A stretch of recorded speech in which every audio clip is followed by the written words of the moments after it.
नमस्कार, मैं हूं मृत्युंजय कुमार झा और आपकी खबर आपका फ़ायदा में आपका स्वागत है। 21 दिसंबर को होने वाली जीएसटी काउंसिल की बैठक में कई अहम फैसलों की उम्मीद है। सबसे बड़ा फैसला हेल्थ इंश्योरेंस से जुड़ा हो सकता है, जिसमें 5 लाख रुपए तक के हेल्थ इंश्योरेंस पर जीएसटी हटाने की चर्चा है। अगर ऐसा होता है तो हेल्थ इंश्योरेंस प्रीमियम सस्ता हो सकता है। इसके अलावा जो प्योर टर्म प्लान है उस पर भी जीएसटी हटाने की बातचीत हो रही है, जिससे आम लोगों को बड़ी राहत मिलेगी। आज हम इसी मुद्दे पर डिटेल में चर्चा करेंगे, जानेंगे हेल्थ इंश्योरेंस पर जीएसटी हटने से किस तरह का फ़ायदा होगा और इसका आपकी जेब पर कितना असर पड़ सकता है। लेकिन उससे पहले देखिए ये खास रिपोर्ट।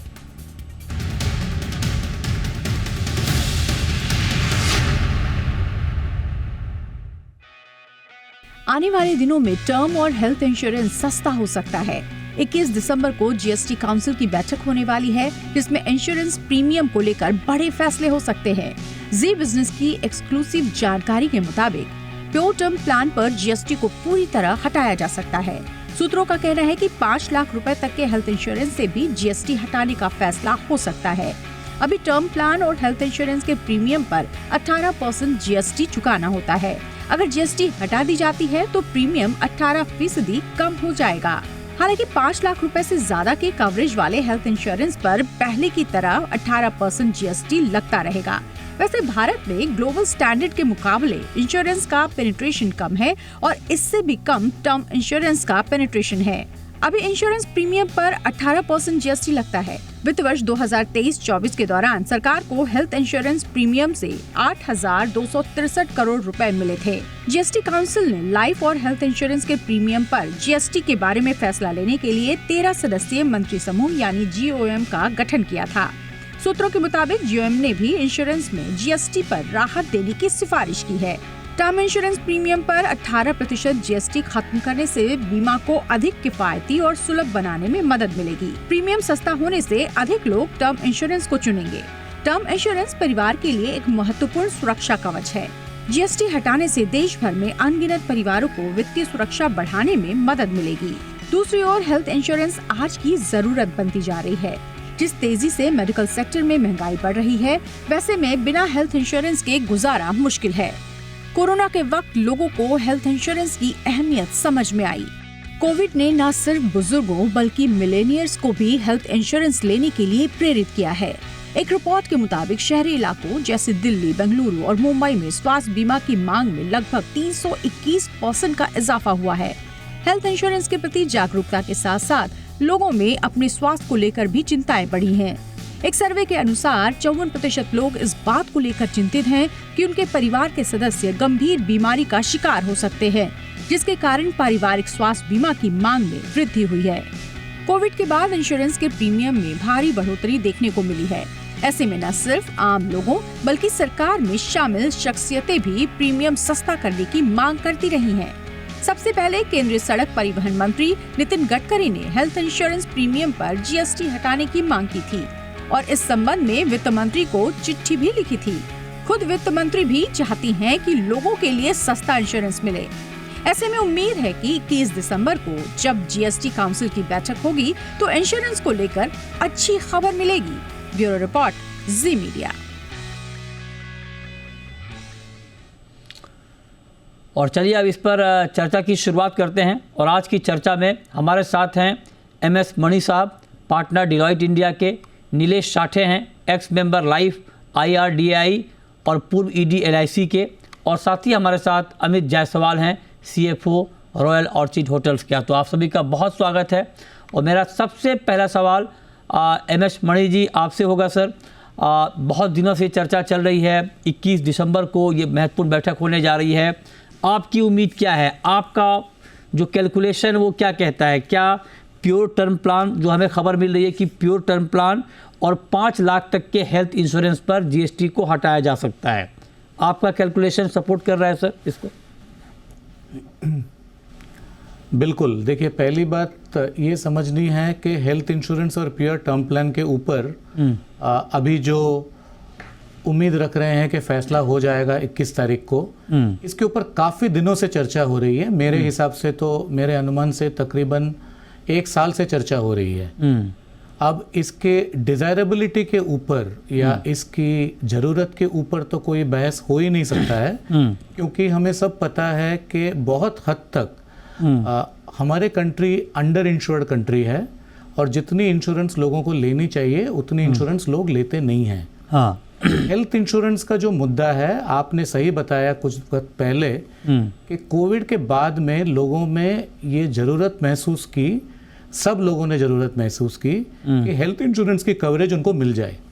अब हेल्थ इंश्योरेंस को अगर एनकरेज करना है तो 18% का जो कॉस्ट है उसके ऊपर वो काफ़ी ज़्यादा है।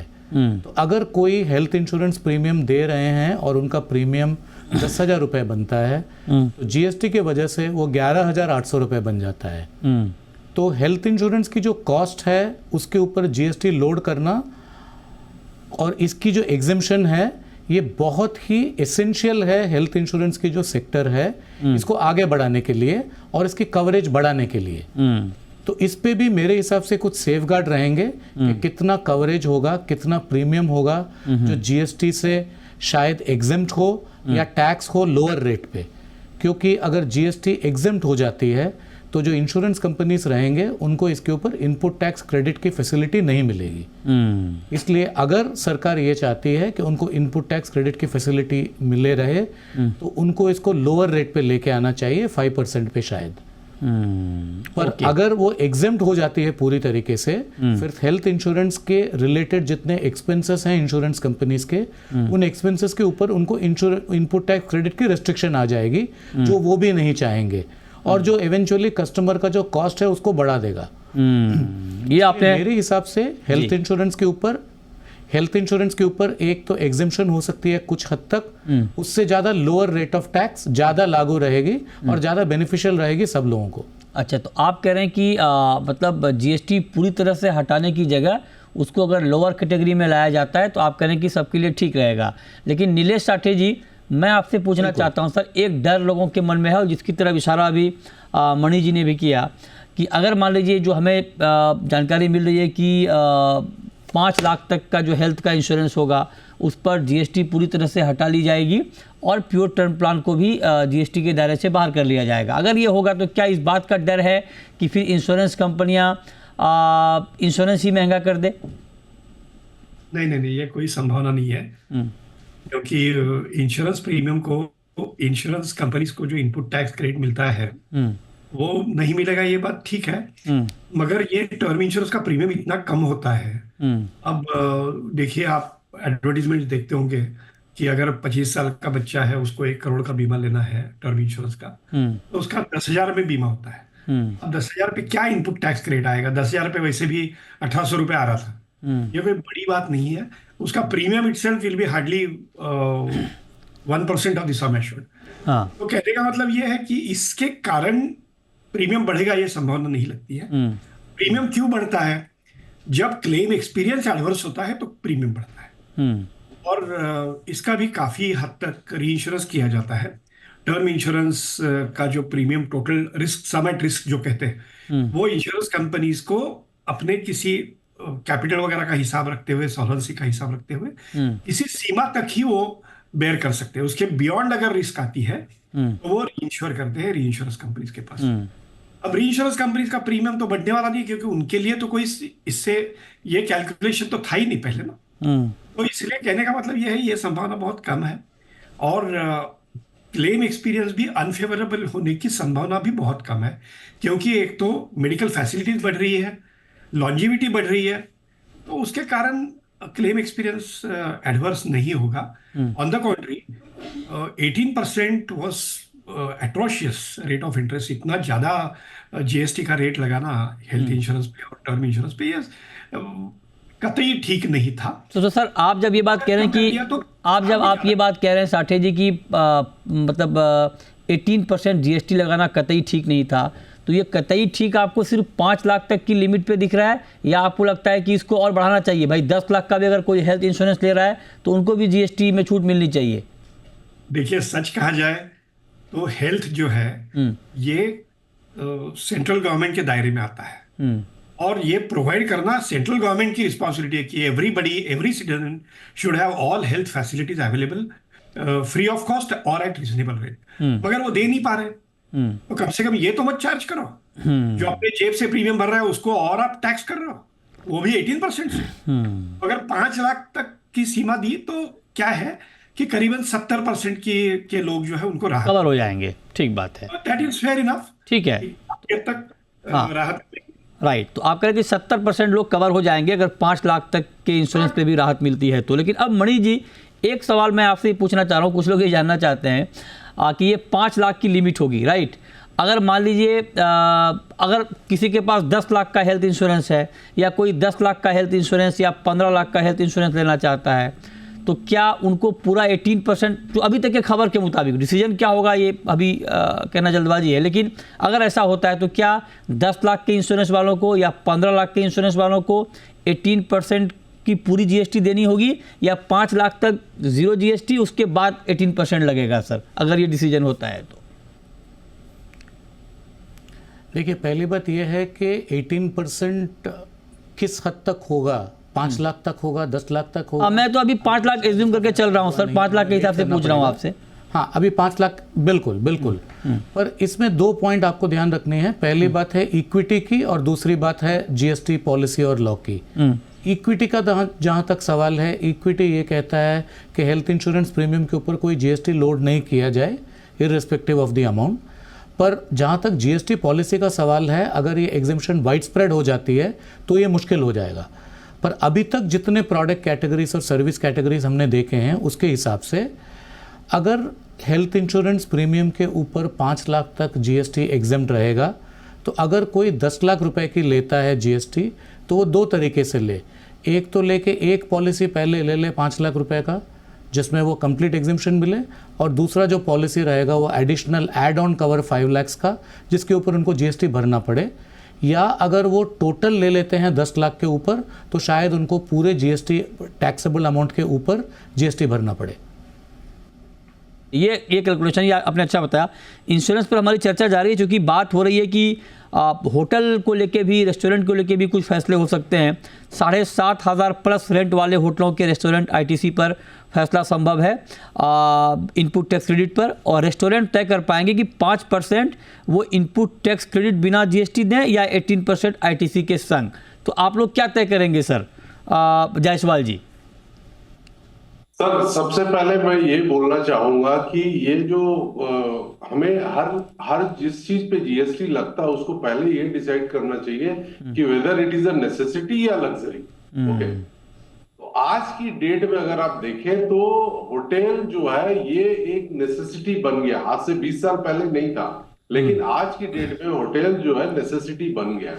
और एक बार जो नेसेसिटी जो चीज बन जाती है, उस पे अगर आप जीएसटी ज्यादा चार्ज करेंगे तो it is a burden on the you know citizen. अच्छा, तो 7,500 का रेट जो है वो मेरे ख्याल से 10,000 तक जो है रेट तक जो है 12% का जीएसटी होना चाहिए, जो अभी 7.5 के ऊपर 18% है, और 10,000 के ऊपर वाले होटल पे ही 18% का होना चाहिए। अच्छा, क्योंकि जो होटल आप no more it is a luxury. आज आप देखें, कॉर्पोरेट ट्रैवल हो, फैमिली ट्रैवल हो या सोशल हो, सब जगह जो है you know with so much inflation, अब ये it doesn't make sense. Number 2 जो आपने बताया 5% और 18%, मेरे हिसाब से जीएसटी पे आपको इनपुट मिलना ही चाहिए।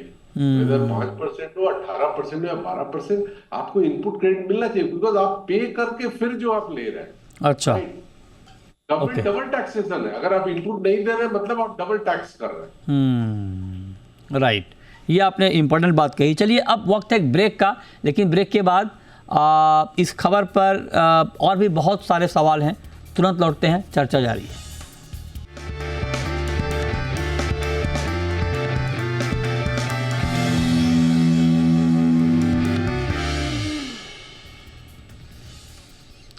ब्रेक के बाद भी हमारी खास चर्चा जारी है। हमारे साथ तीनों खास मेहमान बने हुए हैं। साठे सर, अब मैं आपसे पूछना चाहता हूं कि ये अभी तो हम 5 लाख जो खबर है हम उसके अकॉर्डिंग बात कर रहे हैं कि 5 लाख तक के हेल्थ इंश्योरेंस पर जीएसटी हटा लिया जाएगा। अब अगर किसी को 10 लाख या 15 लाख का इंश्योरेंस लेना है, अगर वो 5-5 लाख के 3 ले लें तो क्या उनको जीएसटी से राहत मिलती रहेगी या फिर नहीं? नहीं, ऐसी कोई संभावना नहीं है। एक तो आजकल क्या है कि सब कुछ लिंक्ड है, आधार कार्ड लिंक्ड है, पैन कार्ड लिंक्ड है, तो ये संभावना बिल्कुल नहीं है। दूसरा, उसमें और एक संभावना ये है कि उम्र 60 के ऊपर जो सीनियर सिटीजन है वो कितना भी अगर इंश्योरेंस ले, टर्म इंश्योरेंस या health insurance, mainly health insurance, क्योंकि उम्र 60 के बाद कई लोगों का 5 लाख से ज्यादा हेल्थ इंश्योरेंस होता है और होना भी चाहिए, तो उस पे पूरी जीएसटी में राहत मिलेगी। ये भी एक प्रावधान उसमें अच्छा। सोचा गया है। ओके। तो कहने का मतलब ये है कि अगर 5-5 लाख के समझो 10 पॉलिसी ली तो उसको पहले 5 लाख पे राहत मिल सकती है, बाकी पॉलिसीज पे नहीं मिलेगी। और दूसरा ये है कि ये झूठ करने की कोई संभावना भी नहीं। झूठ नहीं सर, मतलब क्योंकि अगर कानून के दायरे में, मतलब सिर्फ ये एक सवाल लोगों के मन में आ रहे थे, कुछ एसएमएस भी आए थे हमारे पास, मैं उन लोगों के लिए पूछ रहा हूँ जो अगर ये चाहें कि भाई मैं 2 ले लूँ, 5-5 लाख की 2 पॉलिसी, 3 ले लूँ, उनके लिए पहली 5 लाख पे मिल जाएगी, अगर मिल सकती है, मिल जाएगी, ये नहीं कह रहा हूँ। और अगर 5 लाख से ज्यादा अगर है दूसरी पॉलिसी तो उस पर नहीं मिलेगी। अच्छा, ओके, ठीक है। अब मणि साहब एक सवाल और सर, मान लीजिए किसी ने 5 लाख की पॉलिसी ली, ठीक है, और उस पर टॉपअप लिया 5 लाख का, 6 लाख का, तो उनका जीएसटी का कैलकुलेशन कैसे होगा फिर? देखिए, इसमें पहली बात यह है कि हमें वेट करना पड़ेगा कि वो किस तरीके से ड्राफ्ट करते हैं प्रावधान को, क्योंकि जब 5 लाख की हम बात कर रहे हैं कि 5 लाख तक कोई जीएसटी नहीं लगेगी, ये 5 लाख फैमिली फ्लोटर के केस में है कि पर पर्सन है, वो हमें देखना है। अच्छा। क्योंकि अगर हम 4 मेंबर समझते हैं एक फैमिली में और हर मेंबर की कवरेज 5-5 लाख की है और 5 लाख एग्जेम्पशन लिमिट है, तो फिर तो 4 लोग 4 अलग पॉलिसी ले सकते हैं। 4 जब अलग पॉलिसी लेंगे उनको फैमिली फ्लोटर की सुविधा नहीं मिलेगी। तो फैमिली फ्लोटर की सुविधा के लिए अगर उन्होंने 5 लाख के लिए कवर किया तो शायद 4 को मिल जाएगी। इसलिए इसकी जो प्रावधान है, और मैं मानता हूं कि उन्होंने काफी काम किया होगा इसके ऊपर, क्योंकि पिछले 6 महीने से 1 साल तक इसके ऊपर काम चल रही है, चर्चा चल रही है, फिटमेंट कमेटी की बैठक हुई है, लॉ कमेटी ने इसको चेक किया है, तो उसके बेसिस पे उन्होंने जो प्रावधान ड्राफ्ट किया है उसे देखनी पड़ेगी कि एग्जैक्टली इसकी एप्लीकेबिलिटी कैसे रहेगी, ये फ्लोटर के ऊपर रहेगी कि नहीं रहेगी। और किसी ने अगर टॉपअप किया ड्यूरिंग द ईयर, मान लीजिए किसी ने पॉलिसी लिया, उन्होंने उनका कोई क्लेम निकला उस साल में, उस केस में क्या होता है, क्लेम मिलने के बाद में वो टॉपअप करते हैं जिससे रेस्ट ऑफ द ईयर उनकी पॉलिसी कवरेज जो है वो अमाउंट कम नहीं हो। राइट। उस केस में एक ऐसा ट्रीट होगा।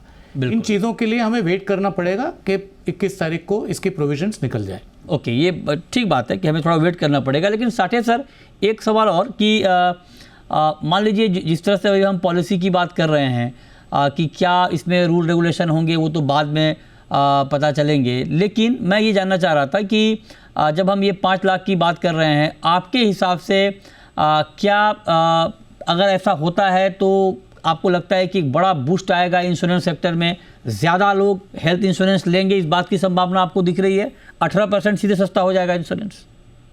नहीं, पहली बात तो यह है कि अब बीमा अगर सस्ता होगा तो बीमा लेने की क्षमता जो है वो बढ़ेगी लोगों की। और वैसे भी हेल्थ इंश्योरेंस पिछले 5-6 साल में देखा गया है कि 20-25% की रफ्तार से ज्यादा हो रहा है। अब अगर जीएसटी कम हो गया या निकल गया तो हो सकता है कि ज्यादा लोग इसमें सम्मिलित हो, जो कि होना चाहिए। असल में तो ये जरूरी है कि हर एक के पास टर्म इंश्योरेंस और हेल्थ इंश्योरेंस होना जरूरी है। बिल्कुल सही बात। नेसेसिटी की बात कही ना कि भाई this is a necessity of life, insurance is not a luxury at all.